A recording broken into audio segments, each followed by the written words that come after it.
fois j'ouvrais les yeux, j'avais un chef d'État face à moi, un acteur qui venait après, je me dis: «Qu'est-ce que je fais? Ça, c'est ma vie ça, d'être dans un studio pareil avec des gens pareils?» Et moi, ce qui m'anime, c'est l'information, c'est expliquer aux gens, c'est le décryptage.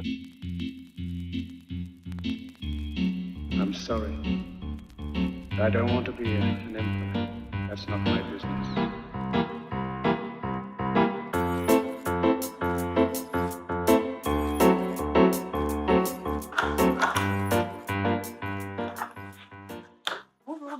Bonjour. Qu'est-ce qu'il y a dans cette boîte? Ah ouais.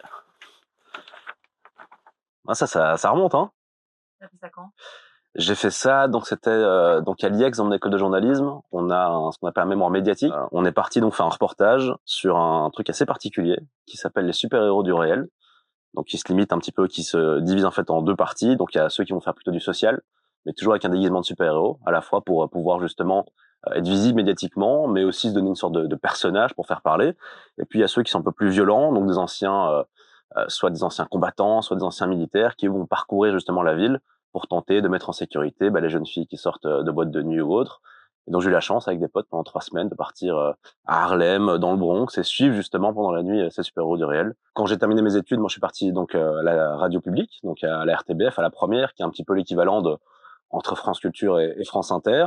Et puis c'est vrai qu'il y a une chaîne de télévision qui s'est ouverte pour lesquelles justement le rédacteur en chef cherchait des personnes prêtes à l'emploi. Là, il m'a dit banco, on va t'essayer. Dès le lendemain, j'étais sur le terrain. Une semaine après, j'étais chroniqueur. 2 semaines après, j'avais un contrat. Puis par la suite, le chroniqueur, un présentateur d'une émission internationale, puis le prime time. Et donc j'ai fait après presque un peu plus de 6 ans donc dans cette chaîne de télévision.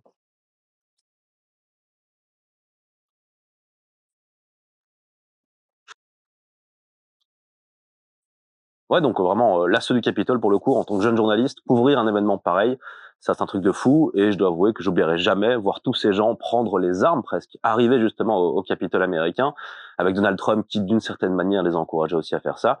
Et puis tout ce qu'on a vu par la suite, hein, le pardon de tous ces gens du 6 janvier, qui montre aussi un petit peu qui est Donald Trump aujourd'hui et à quel point ce type-là peut vraiment changer le monde. Et on le voit très récemment avec tout ce qu'il a fait, quoi. Je me souviens très bien parce que j'avais une feuille à écrire juste qu'est-ce qui se passe. On s'est retrouvé à deux en plateau avec notre correspondant David Benaïm qui bosse aujourd'hui pour LCI, et on a tenu pendant je pense 3 heures et demie à voir cet événement mais sous nos yeux, hein. Donc je pense qu'on a même pris le direct avant BFM, avant la chaîne française, parce que voilà, LN24, on est une petite structure, hein, donc on est assez réactif.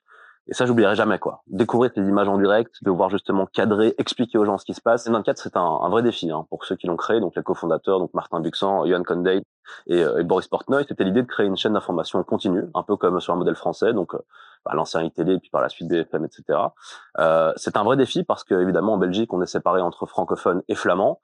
On n'a que 4 millions de francophones, ce qui fait un marché très très petit. Donc c'est un vrai test de partir sur cette chaîne qui misait à fond sur les jeunes journalistes. Donc à la différence d'autres chaînes qui allaient chercher des grands visages, eux voulaient des jeunes journalistes prêts à l'emploi avec ce qu'on appelle le mojo. C'est le mobile journalisme. Donc au lieu d'avoir un cadreur, un preneur de son et un journaliste, en fait on a un journaliste mobile qui a son petit iPhone, son micro, et qui va aller faire ses interviews, et puis ensuite va rentrer en rédaction et va faire son montage. Donc ouais, ça reste quand même une aventure que j'oublierai jamais, hein, les 24, ça c'est sûr, quoi. Pour moi, il y a deux catégories de personnes. Il y a ceux pour qui le boulot va justement formater toute la vie, et puis d'autres pour qui le boulot n'est qu'une partie de leur vie. Moi, j'ai toujours vu ça comme, quand on me demande qui je suis, moi je vais souvent dire, je suis journaliste en fait, parce que c'est comme ça que je me vois. Et donc c'est vrai que dès le début, quand il y avait le moyen justement de me différencier d'un autre, j'y allais à fond. Et c'est vrai que j'ai travaillé gratuitement, mais d'une certaine manière, ça m'a permis d'avancer. Et moi, c'est un truc que je conseille à n'importe quel journaliste, c'est laisser la passion s'exprimer, parce que finalement, à un moment, on va vous le rendre, et c'est là que ça devient intéressant. Mais c'est vrai que ça en dit beaucoup aussi sur la précarisation du métier. Moi, j'ai été remercié avec donc mon pote Nicolas Pipin, avec qui on présentait des émissions depuis un certain temps ensemble. C'était donc en décembre 2024, alors que nos audiences étaient tout à fait correctes. On avait une très très bonne image, je pense aussi. Là, L24 reste un parfait écolage, et je dois dire que je suis parti, on m'a mis dehors, au bon moment, parce qu'aujourd'hui la chaîne se transforme complètement, et il n'y a pas du tout de jugement de valeur, parce que moi il y a encore des potes à moi qui y bossent, mais aujourd'hui c'est plus une chaîne d'information. Et moi, ce qui m'anime, c'est l'information, c'est expliquer aux gens. Il est long en plus. Salut tout le monde, salut Jim. Bon, t'as de la chance, je suis vraiment ça pour toi parce que je suis au milieu des montagnes au Vietnam. C'est dégueulasse, c'est un plaisir, réveillé pour le coq à 5h du matin. Du coup, t'as déjà reçu beaucoup d'invités dans tes émissions, et puis on a reçu pas mal d'invités dans nos émissions communes. Et donc je voulais savoir quel invité t'avait le plus impressionné. Voilà. je t'embrasse. Ouais. Ah, il s'est posé les bonnes questions aussi, hein, lui. Alors Nico, c'est un de mes collègues d'LN24. Alors c'est plus aujourd'hui un ami qu'un collègue, c'est même un de mes meilleurs potes. Mais c'est surtout un mec super talentueux et qui a vraiment quelque chose de très 2026 pour le coup en tant que journaliste. C'est-à-dire qu'il peut à la fois vous parler de rap, il peut vous parler de géopolitique ou encore de politique régionale. Ça c'est compliqué. Je dirais il y en a plusieurs. Alors c'est pas les plus connus évidemment. Il y a un mec qui est devenu un ami aujourd'hui qui s'appelle Jérémy Gallon, qui est un ancien diplomate de l'Union européenne qui a été stationné à Washington pendant le premier mandat de Donald Trump, qui est spécialiste des questions européennes, de la Chine aussi. Et c'est un mec, pour la première fois, je l'ai vu sur mon plateau, je me suis dit oui, ok, ça c'est un type où je vais rien dire quoi. Le mec va dire quelque chose, je vais quasiment croire tout ce qu'il dit tellement il a un parcours, il a un cerveau. Donc pour moi, c'est un des mecs les plus intelligents que j'ai rencontré dans ma vie. Et puis vraiment tout à fait autre chose, bizarrement Christian Clavier, le mec m'a fait mourir de rire du début à la fin. Il a été super cool avec toutes les équipes, il a fait des photos avec tout le monde. Donc je dirais que ouais, un peu dans différentes choses, c'était eux. Et puis j'ai eu aussi la chance de faire des interviews plus dures, hein, notamment avec Piotr Tolstoï qui était le vice-président du Parlement russe, qui m'a insulté en direct, qui m'a dit vraiment le malin quand les chars arriveront en Pologne. Je me suis fait insulter aussi par le porte-parole de l'armée israélienne. Donc des événements comme ça qui ont fait dans un bien, en bien ou en mal, qui ont fait que voilà, je me suis dit ok, je sais pourquoi je fais ce métier-là. Parfois j'ouvrais les yeux, j'avais un chef d'État face à moi, un acteur qui venait après, je me dis qu'est-ce que je fais, ça c'est ma vie ça d'être dans un studio pareil avec des gens pareils. Et donc petit à petit, avec l'expérience, on va de plus en plus prendre confiance en soi et de plus en plus se dire en fait, je suis légitime dans ce que je produis aujourd'hui. Qui dit que en fait l'extrême droite, l'extrême droite, l'extrême droite. Est-ce qu'il y a touche pas à mon poste en Belgique? Est-ce qu'il y a touche pas à mon poste dans tous les pays européens? L'extrême droite monte partout. Donc en fait, arrêtons de croire que c'est touche pas à mon poste ou nous autres pauvres chroniqueurs. C'est pas pour autant qu'il faut donner la parole aussi souvent. Mais en fait, il faut donner la parole à tout le monde. Mais en fait, Chez nous pas, par exemple. Pardon? Chez nous pas. On a ce qu'on appelle un cordon sanitaire, on donne pas la parole à l'extrême droite ici en Belgique francophone. C'est quelque chose qui existe chez nous. Et du coup, dans les urnes, ça donne quoi? Justement, en Belgique francophone, on n'a pas l'extrême droite, on l'a beaucoup de l'autre côté du pays, du côté flamand. Ouais, mais donc ça veut dire qu'à partir du moment où, en fait, ça veut dire que vous donnez pas la parole à tout le monde, à tous les avis. Tout à fait. Donc en fait, c'est une volonté politique. Oui, tout à fait, et médiatique. On peut dire que dans tous les pays européens, finalement, l'extrême droite monte et pourtant TPMP n'existe pas. Je pense qu'il vaut mieux essayer de résoudre les problèmes des gens plutôt que de stigmatiser une émission de télé. Ouais, résoudre le problème des gens, je suis pas sûr que ce soit ce que veut faire l'extrême droite, pour être tout à fait honnête. Mais ouais, non, c'était un moment de télé. Et honnêtement, ça nous a un peu tombé dessus, hein, parce que Nico a l'air de dire qu'on était préparé, pas du tout. Moi, j'ai juste une série de chiffres de l'Arcom, hein, votre CSA en France, qui montrait simplement l'augmentation des personnalités d'extrême droite qui passaient par une émission dite populaire. J'étais vraiment curieux de savoir pourquoi est-ce qu'ils donnaient autant la parole à l'extrême droite. Et c'est là qu'on a pu voir le décalage entre la France et la Belgique, où chez nous, ça paraît totalement fou. Et en France, ça paraît fou d'avoir un cordon sanitaire en Belgique. Je l'ai retrouvée à parler de ça, et donc elle était évidemment pas très contente en sortant, mais elle a été bonne joueuse pour le coup. Mais j'ai l'impression que ça l'a pas du tout fait réfléchir, par contre. Elle était sûre de son fait. Elle savait exactement ce qu'elle allait dire. Elle a dit à un moment, c'est un grand repas. Il y a toujours un oncle raciste qui s'exprime. Je dis, ouais, mais l'oncle raciste, on voit pas à la télévision devant des millions de Français, quoi. Après, j'ai reçu des menaces de mort, des insultes, des trucs antisémites, enfin, j'en passe. La France que nous réserve Le Pen. Non, c'est non. Plus d'un demi-million de manifestants contre Le Pen. Ouais, je me demande de quoi on va parler. Ouais. Bah ouais, ça c'est chez vous, hein. En gros, le cordon sanitaire, donc médiatique en Belgique, c'est qu'on n'a pas le droit, nous, en tant que journalistes, de donner la parole. Souvent on dit à l'extrême droite, mais non, ce sont à des partis qui vont justement propager des idées dites non démocratiques. En direct, ils peuvent pas parler, ils peuvent pas débattre non plus. Et si jamais moi, par exemple, je cherchais un sonore, imaginons, je le ferai jamais, hein, mais Jordan Bardella qui s'exprime dans une librairie à Bruxelles, je vais pas pouvoir moi envoyer ça à la rédaction en disant, passez cet extrait de Jordan Bardella. Ce que j'aurais pu faire, par exemple, pour Jean-Luc Mélenchon. Ce que je vais faire, c'est que je vais devoir un petit peu enrober justement ce sonore, expliquer, contextualiser pour justement ne pas permettre à certaines idées de pouvoir s'exprimer librement sur le service public dans ce cas-ci ou sur n'importe quelle autre chaîne. Il y a des lois qui existent en Belgique qui ne permettent pas de s'exprimer librement sur des sujets qui vont toucher au racisme, à la discrimination, à la xénophobie ou à une certaine forme de révisionnisme. Donc au final, il y a une certaine logique. C'est chez vous que c'est un petit peu bizarre de se dire, ok, que les gens peuvent venir en étant multi-condamnés pour incitation à la haine raciale et peuvent s'exprimer sur un plateau de télévision comme si c'était monsieur et madame tout le monde, quoi. Donc certains vont dire, c'est démocratique puisqu'on empêche les idées non démocratiques d'arriver dans le débat public. Puis d'autres disent, mais attendez, ces gens, ils ont des électeurs, parfois beaucoup d'électeurs. Est-ce qu'on va les priver justement d'avoir leur voix Mais ça, c'est un faux débat, parce que ces gens-là vont simplement ne pas pouvoir voir leur personnalité politique s'exprimer en direct ou dans des débats.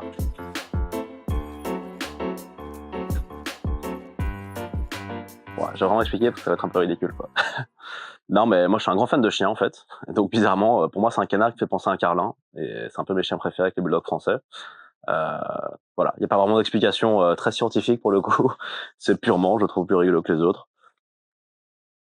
Un canapé rouge, quoi. Je sais pas s'il y a des grandes différences fondamentalement, c'est juste qu'évidemment le paysage français est beaucoup plus grand, donc en termes d'argent, d'opportunités, je pense qu'il y a plus de choses à faire en France. Après, simplement, j'ai l'impression qu'on a toujours ce côté un petit peu les petits Belges des Français, c'est-à-dire qu'on a toujours tendance à minimiser un petit peu nos performances par rapport à ce que peut faire justement la France, mais non, simplement je pense que c'est en termes de taille de pays. Nous on a la chance d'avoir les institutions européennes, donc on peut avoir des choses d'interview à ce niveau-là, mais c'est vrai que dès qu'il y a une grande interview qui se fait en France, avoir un écho beaucoup plus grand que du côté belge, et puis même en termes de financier par exemple, vous allez vite le voir que quand on est bien payé en France, tout va bien, quand on est moins bien payé en France, c'est pas top. En Belgique par contre, il n'y en a pas beaucoup qui sont très très bien payés comme ça peut être le cas en France. Donc je dirais possiblement qu'il y a moins de polarisation, parce qu'il y a moins de chaînes d'influence, de chaînes d'opinion comme chez vous, de journaux d'opinion, mais fondamentalement je pense qu'on fait le même métier, vous et moi. Donc on a chez nous un des hommes forts de la droite qui s'appelle Georges-Louis Boucher, qui est donc le patron du MR, Mouvement Réformateur, qui lui est très critique vis-à-vis justement de la RTBF, qui est aussi très critique, ou plutôt très critiqué aussi pour son rapport justement au cordon sanitaire, parce qu'il est l'un des seuls présidents de parti à avoir débattu justement avec l'extrême droite flamande. Il a très récemment encore dit il a plutôt partager un post d'un mec qui disait que la RTB était remplie de gestapistes, en parlant justement de journalistes gauchistes. Donc oui, ce débat il est très vif chez nous aussi, surtout dans un moment où il faut chercher de l'argent, parce qu'évidemment, un peu comme tous les pays européens, on va chercher n'importe quel euro, qu'importe où il traîne. Donc oui, ce qu'on peut voir en France, et moi j'avoue que je l'ai un petit peu suivi quand même, des trucs complètement fous qui se passent chez vous, mais c'est vrai que dès qu'il y a quelque chose qui se passe chez vous, ça a tendance à arriver chez nous un petit peu plus tard. Donc oui, aujourd'hui, le service public belge, il est aussi soumis à cette pression, il est aussi accusé, alors selon moi à tort, de pencher complètement à gauche et de ne pas finalement refléter la sensibilité de l'ensemble de la population. Non, moi je suis pas du tout d'accord avec ça. Maintenant, c'est vrai qu'il y a une grosse différence évidemment entre le monde politique de chez vous et puis le monde politique de chez nous, puisque la personne dont je vous parle, c'est un président de parti dit démocratique, donc il a le droit de s'exprimer, mais c'est la manière avec laquelle il va s'exprimer, les actions aussi qu'il va justement faire, qui fait qu'aujourd'hui, cette accusation-là, c'est une énième accusation contre la RTBF, comme il peut le tweeter une fois par mois, et bon, je caricature évidemment. Donc oui, moi je crains qu'à un moment, la pression soit telle que la RTBF se retrouve elle aussi confrontée à une sorte de commission, pour le coup politique dans ce cas-là, pour justement devoir se justifier sur telle ou telle prise de position. On parlait du cordon sanitaire tout à l'heure. La RTBF a décidé de décaler 2 minutes le discours de Donald Trump quand il a été élu. Enfin, tout le monde s'est dit ouais, c'est dingue. Enfin non, ils l'ont décalé de 2 minutes. Ils l'ont pas annulé, ils n'ont pas fait en sorte que les gens ne pouvaient pas le voir. C'est juste, et à nouveau j'en reviens aux règles dont on a parlé tout à l'heure, c'est de se dire qu'on ne peut pas laisser comme ça même un président américain déblatérer une série de contre-vérités, de faits racistes sans pour autant le cadrer. Donc est-ce que ces 2 minutes ont changé quoi que ce soit ? Honnêtement, j'en doute. Ça a peut-être créé plus de problèmes qu'autre chose, mais en même temps, si l'RTBF ne l'avait pas fait, qu'est-ce qui aurait pu arriver ? Qu'est-ce qui aurait empêché les Belges de voir Donald Trump dire qu'il fallait manger des chats et des chiens, qu'il fallait virer tous les immigrés parce que c'est le problème mondial aujourd'hui. Donc le 9 février, quelque chose comme ça, un petit peu avant, on a vu des mouvements suspects de troupes russes à la limite de la frontière ukrainienne.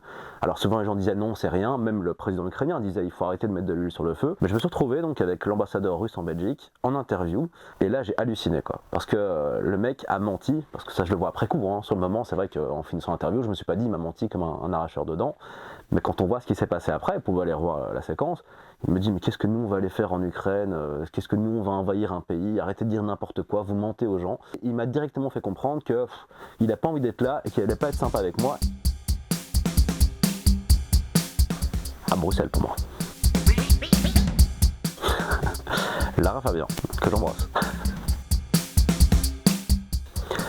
Cinéma belge. Télévision pour moi toujours. Interview politique. Ah, ça c'est dur. Là, je vais quand même dire la vérité parce que c'est trop lié à mon boulot et à ce que je suis aujourd'hui. Quand on caricature un petit peu, pourquoi est-ce qu'on devient journaliste? Souvent, les gens vont vous répondre pour rendre le monde meilleur d'une certaine manière ou mieux expliquer le monde.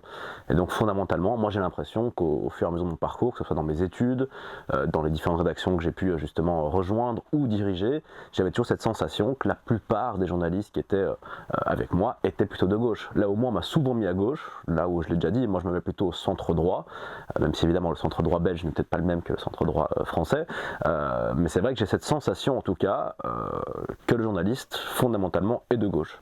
Mais je le répète, et c'est pas bien, j'ai pas de source, j'ai pas de chiffres, j'ai rien à vous amener à part simplement ma propre expérience et les gens que j'ai pu rencontrer dans ma vie. Pour moi, à nouveau, le journaliste, il doit être neutre, il doit être le plus neutre possible, le plus objectif possible, et donc c'est pas normal que moi en regardant CNews, je sache à l'avance ce qu'ils vont dire, ou en regardant justement les médias de gauche radicale, je me dis ok, je sais exactement ce qu'ils vont dire. Donc c'est pour ça que moi je reste sur des chaînes plutôt généralistes, avec les remarques qu'on peut leur faire, que ce soit LCI, BFM évidemment, France Info, des chaînes qui vont tenter justement de garder cette place centrale, et qu'à la fin de l'interview vous dites pas ok, ce mec là il est de droite ou il est de gauche. Et ça, moi pour le coup, je veux pas que les gens sachent pour qui je vais voter, je veux pas que les gens sachent vers qui je me tourne moi idéologiquement, et donc je vais toujours tenter de sortir presque de mon propre corps pour poser des questions d'une manière la plus neutre possible, sans pour autant poser des questions bateau, c'est pas ça la question. Mais c'est juste sur CNews aujourd'hui, je vois pas très bien où est le travail journalistique.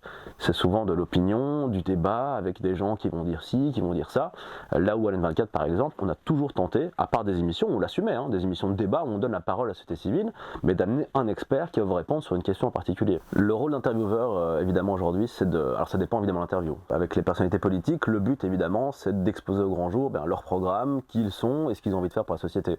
Donc là, le travail n'est pas le même que par exemple avec un intellectuel. Moi, c'est ce que je préfère faire, c'est-à-dire avoir quelqu'un qui va venir expliquer les choses, décrypter, et puis le culturel, c'est encore autre chose. Il faut se le dire, les artistes qui viennent, vous allez le voir dans vos émissions, ils auront quelque chose à vendre. Mais à côté de ça, à nouveau, si vous avez du respect pour votre public, vous ne pouvez pas vous limiter simplement aux films, parfois pourris, qu'on doit vendre avec l'artiste, mais surtout essayer de comprendre un petit peu en quoi cet artiste-là est artiste aujourd'hui, c'est-à-dire son rapport à la société, parfois une vision spécifique d'un sujet donné.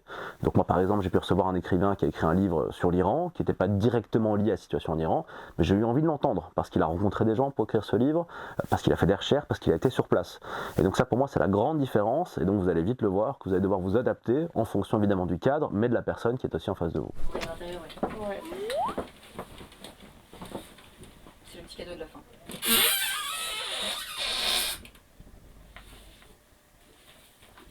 Peut-être que vous pouvez poser la boîte. J'ai compris. J'avais du mal à comprendre au début. Ah, ça j'adore en plus.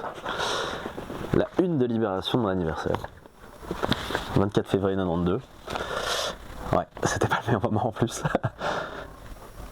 Incroyable, merci beaucoup. Merci en tout cas. Merci à vous. C'est tout fini. C'est tout fini ? Coin, coin.